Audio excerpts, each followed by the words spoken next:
everyone, welcome to Talk of Talk. மின்துறையில் 397 கோடி முறைகேடு குற்றச்சாட்டு. தாவேக அரசு அடுத்த கட்ட நடவடிக்கை என்ன?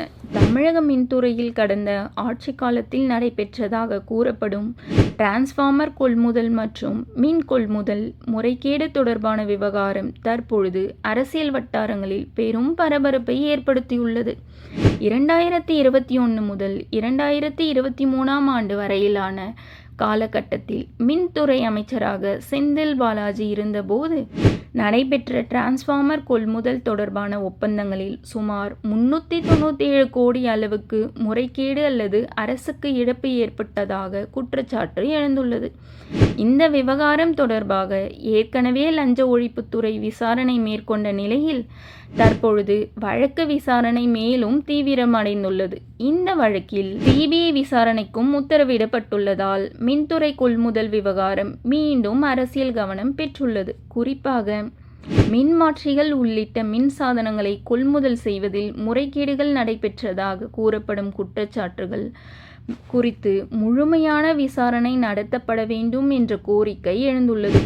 மின்துறையின் நிதி சுமை, மின் கொள்முதல் செலவு மற்றும் பொதுமக்களுக்கு ஏற்படும் மின் கட்டண சுமை குறித்து தொடர்ந்து விவாதங்கள் நடைபெற்று வரும் நிலையில் கடந்த ஆட்சி காலத்தில் நடைபெற்றதாக கூறப்படும் கொள்முதல் முறைகேடு குற்றச்சாட்டு முக்கியத்துவம் பெற்றுள்ளது. இந்நிலையில் மின்துறையில் நடைபெற்றதாக கூறப்படும் இந்த முறைகேடுகளுக்கு காரணமானவர்கள் யார்? அரசுக்கு ஏற்பட்டதாக கூறப்படும் இழப்பு எவ்வளவு? இதற்கு தாவேக அரசு என்ன நடவடிக்கை எடுக்கப் போகிறது என்ற கேள்வி அரசியல் களத்தில் எழுந்துள்ளது.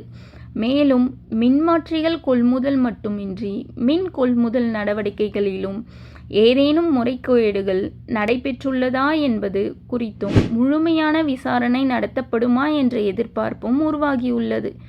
இந்த விவகாரத்தில் தாவேக அரசு எவ்வாறு செயல்பட போகிறது? விசாரணையின் அடிப்படையில் யார் மீது நடவடிக்கை எடுக்கப்படும்? மின்துறையில் வெளிப்படைத்தன்மையை உறுதி செய்ய அரசு என்ன புதிய நடவடிக்கைகளை மேற்கொள்ளும் என்பதை அரசியல் வட்டாரங்கள் உன்னிப்பாக கவனித்து வருகின்றன. மின்துறையில் நடைபெற்றதாக கூறப்படும் 397 கோடி முறைகேடு குற்றச்சாட்டில் தாவேக அரசு எடுக்கப் போகும் அடுத்த கட்ட நடவடிக்கை என்ன என்பதை தற்பொழுது தமிழக அரசியலில் முக்கிய கேள்வியாக மாறியுள்ளது.